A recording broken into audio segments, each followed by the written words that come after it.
Let's return within so that we can get closer to our soul.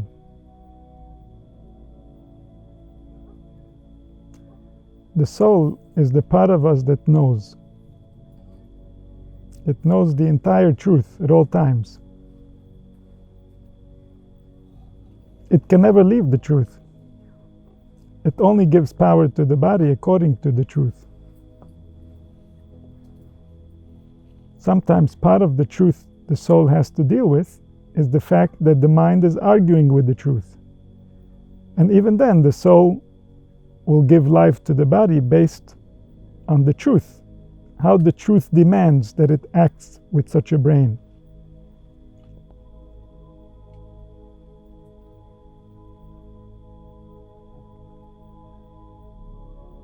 The soul knows the truth.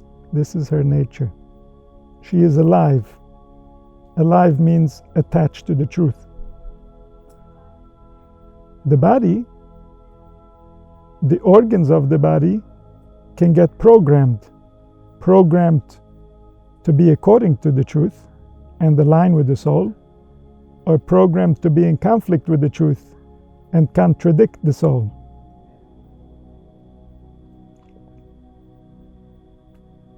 When the mind contradicts the soul, the body is the one that suffers.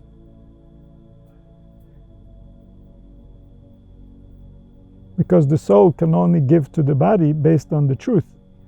The truth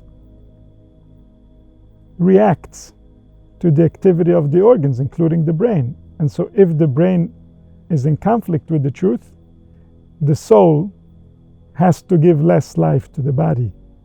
This is part of the design. This is based on the instructions of the truth that the soul cannot negate.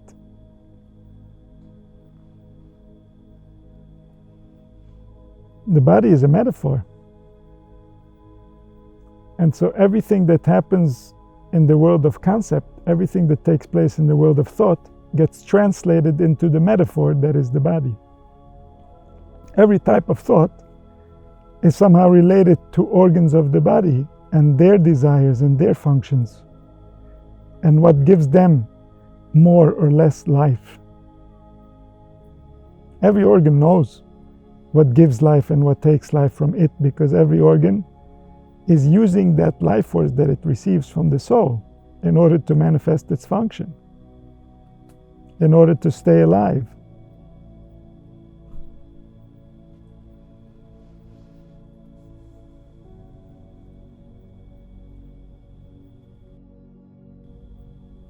And so to get closer to the soul is to align with the nature of the soul. To align with the nature of the soul is to realize the truth. The mind that realizes the truth returns the body to the soul. The mind that is in conflict with the truth is stealing the body from the soul. A stolen body gets treated differently.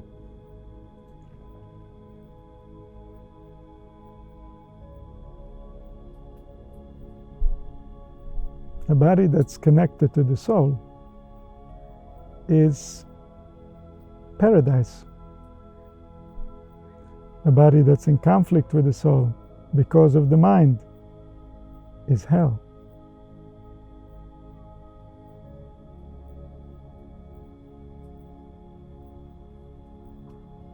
And all the angels know, because the soul is playing by the rules. She has no choice. And so everything that happens, she announces to all the angels. She signs for it in the world of concept.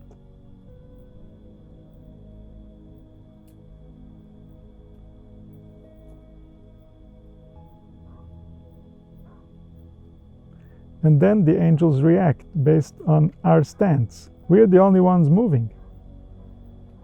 But the angels and their functions within us are reacting to our relationship with the truth. our relationship with the truth is the essence of our soul. Our soul knows it. Our soul knows every detail of that relationship. Our soul can tell when we hear the truth because it's connected to the truth.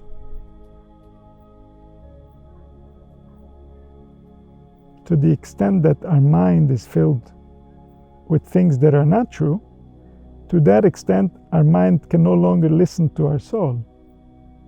It can no longer draw the drawings the soul is trying to deliver to it.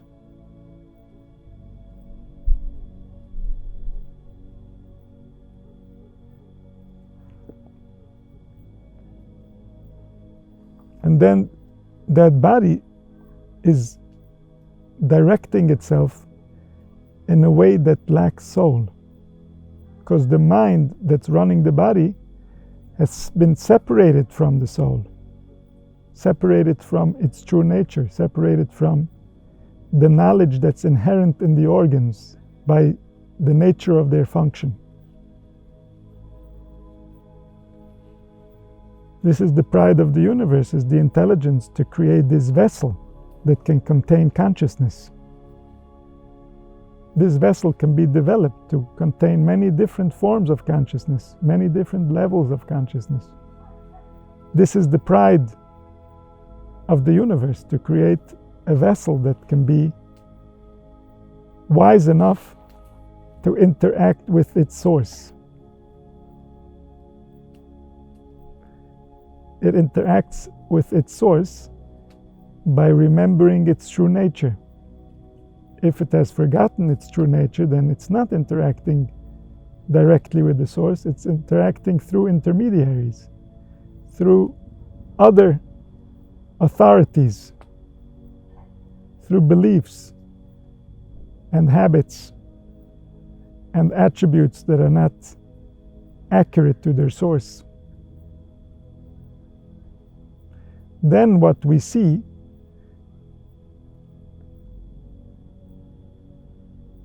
is not loyal to the truth. Then what we see is a contradiction to the truth. And then the truth in us, which is our relationship to our soul, gets confused, or even worse, disconnected.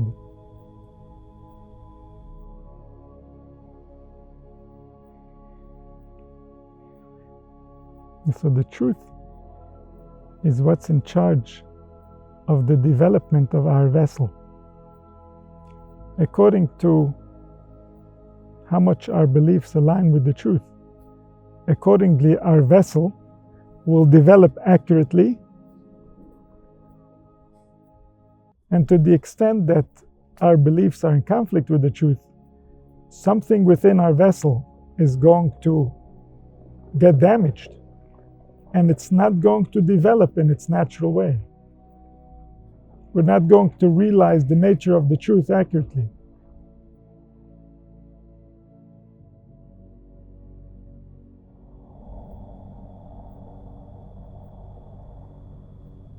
The more we learn the truth, the more the vessel can evolve.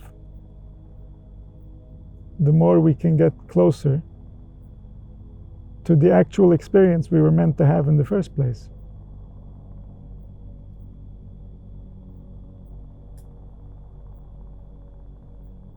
The body is always listening.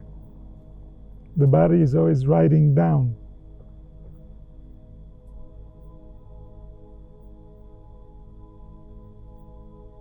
And the body is always giving us in accordance with what was written down. Every time we give praise, the body writes it down. Every time we speak negatively, the body writes it down. The body reacts. The organs know. They're all alive. They're all angels. They're all doing the duties that they were instructed by the source.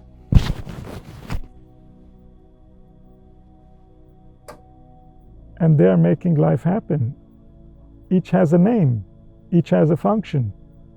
Each has a reason why he is here with us.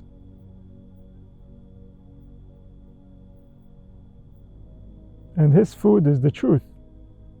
That's where he gets life from. And the mind, if it's with the truth, is helping him get life. And if it's against the truth, is becoming an obstacle to life.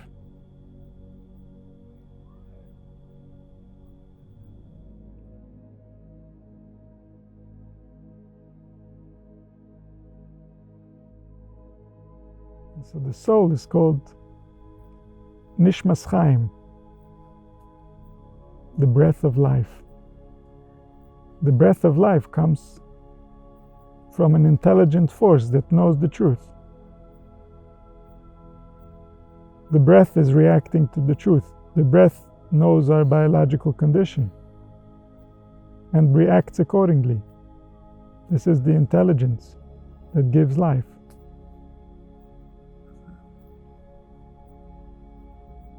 But sometimes the mind that's getting life from this soul can wander into thoughts, interpretations that start being in conflict with this source of life. They start impacting the breath in a way that makes it more difficult for the life force to fill the body.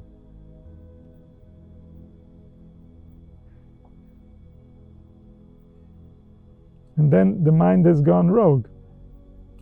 Because of rogue minds, our planet has gone rogue. All the angels know that humans are in conflict with their source. There is a general sadness in all the worlds. There is a sluggishness. There is a lack of desire.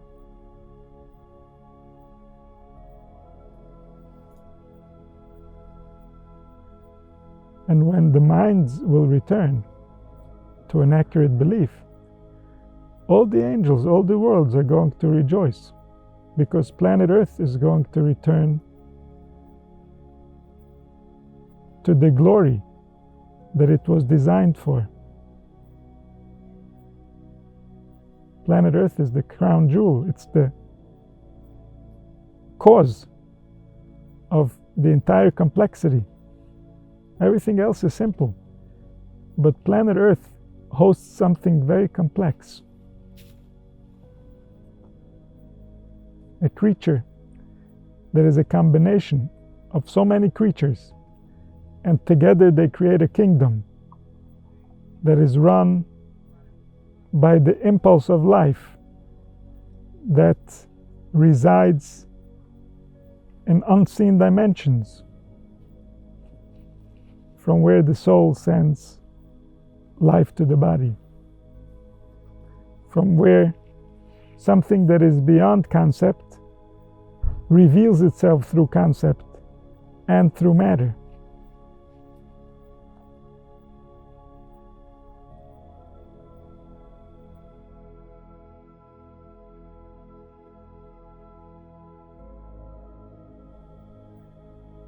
That truth that gives life to all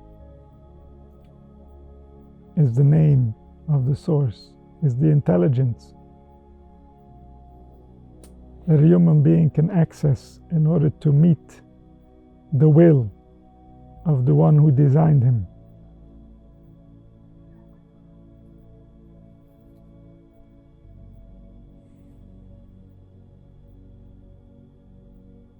When that truth will be known, then the name will be one. Earth will be one.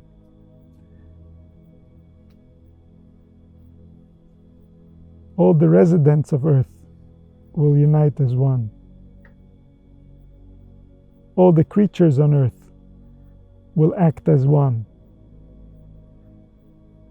All the beings that together create Earth and together create man will unite as one. All the organs will know their place and will know how to unite in order to get along with all the other organs in the body, but also with all the other bodies. The organs will know how to be themselves when the truth will be known.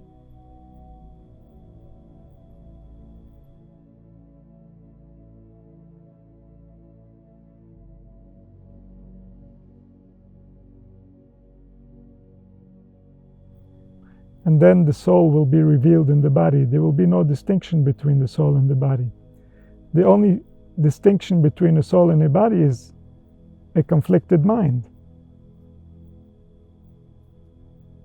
When the mind is not receiving from the soul, then there's a conflict between the soul and the body. But when the mind is aligned with the truth, the mind becomes one with the soul, and then there is a united body. And then there is nothing else in that body. And then the organs know how to get along. They were designed to get along. There's no one that's confusing them. There's no one that's coming up with different agendas.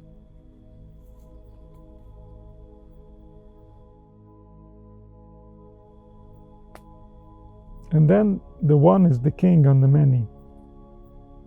The way that all of existence is united with their source. The unification is revealed through cooperation. When we see that the organs are acting in unison, we know that they're one.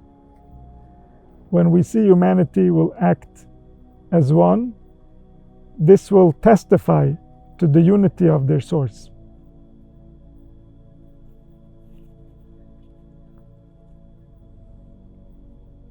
The revelation will demonstrate what was always true, but wasn't believed by the mind.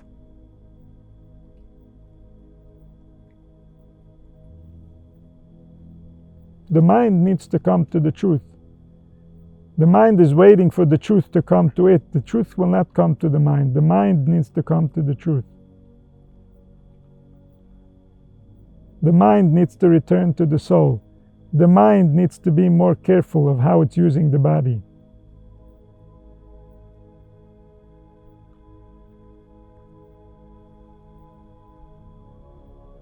The mind ran away. The mind said, I am, but you're not. You're a mind. You're thinking. You're a thought. In the world of thought you are. Nowhere else you are. Something is giving you the power to do what you do. That something is.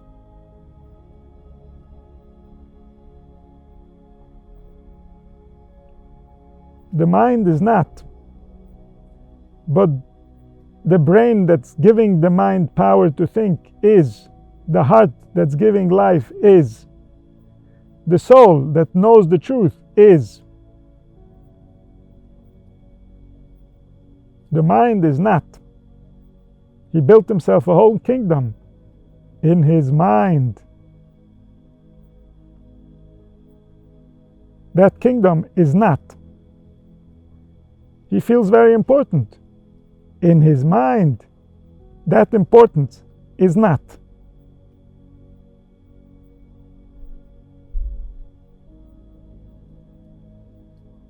Everything in the mind is not. It's a thought. The mind thinks. That's not. What is?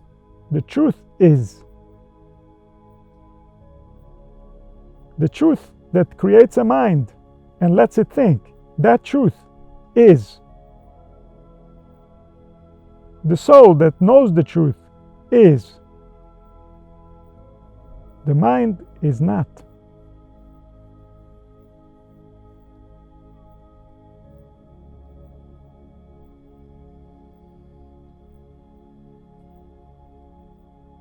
And so when the mind is loyal to the truth, everything that comes forth from the mind is the truth. Because the mind is not. The mind is transparent to the truth. If the mind takes up an identity as a self, if in the world of thought now there is a self, that self is not. That mind doesn't say the truth. It doesn't know the truth. It thinks that thoughts are the truth. Thoughts can never hold the truth. Thoughts are a revelation of truth when they are accurate. They're revelations of something that can never really be revealed, but they can reveal how much he is beyond anything else. He's beyond any thoughts.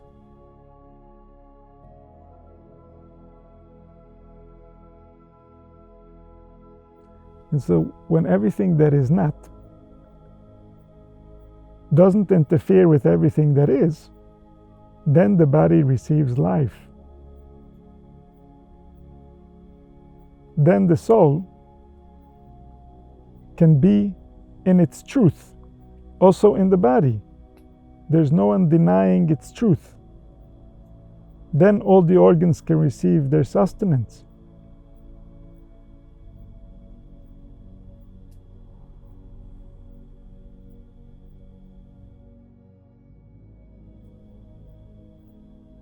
So the soul needs to forgive the mind.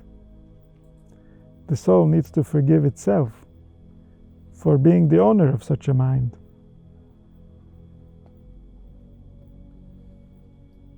If the soul wants the body, it can have the body, but only once it forgives the mind.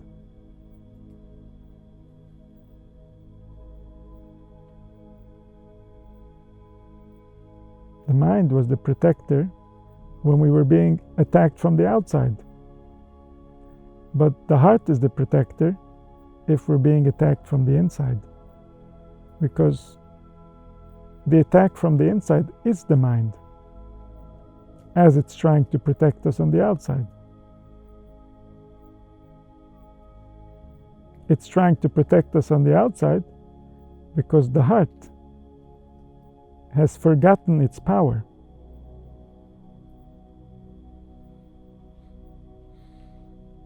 And therefore there hasn't been peace on the inside. The peace on the inside became dependent on peace on the outside.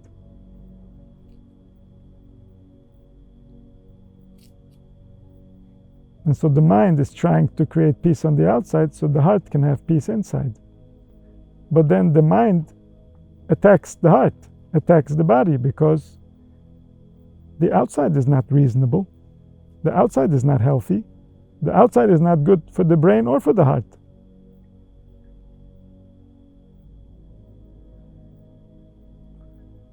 And so in order to heal, the heart has to remember its power.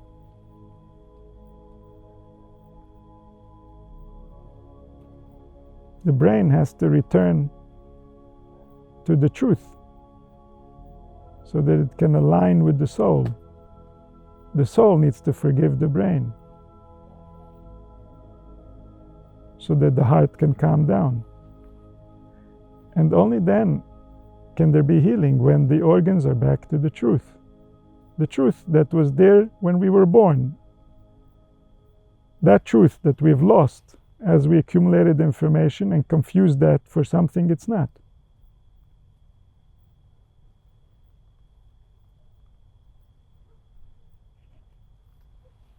We have to return to that truth. We have an adult, mature body. We have developed the vessel, but we can only develop the vessel accurately if we are with the truth. As soon as we violate the truth, we violate the vessel, and then it cannot no longer contain the truth.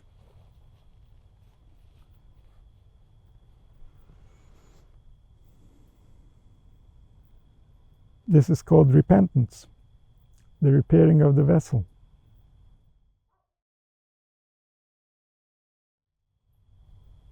And so when we repair the vessel, we can return to the unity, we can remember the way that things are.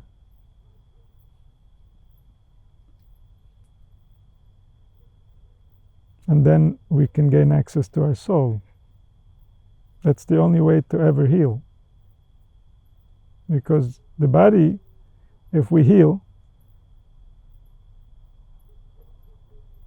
it won't yet repair the reason why it was weak in the first place.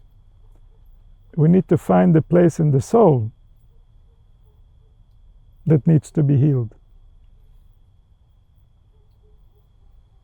We need to find where we are violating the truth with our beliefs.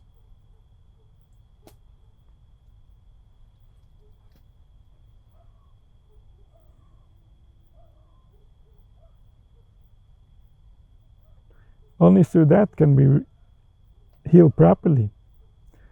And so healing comes from reuniting with the source. We reunite with the source by returning to the truth, which is the nature of our soul. Our soul knows the truth. It runs the body based on the rules of the truth. It reacts to every word, to every thought, to every movement, exactly based on how it was instructed by the truth. The truth that never changes, the truth that was and will be, and always applies, whether we're in our body or anywhere else.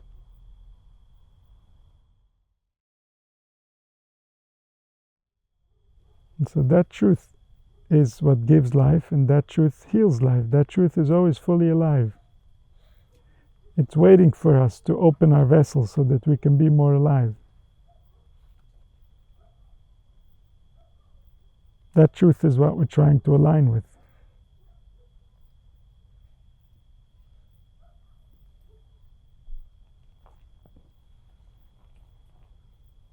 And that truth is always trying to align with us.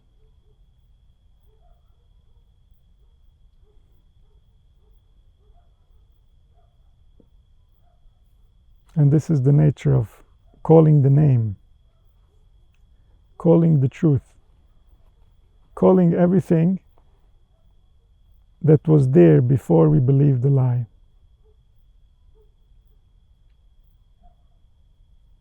So that we can heal from the lie.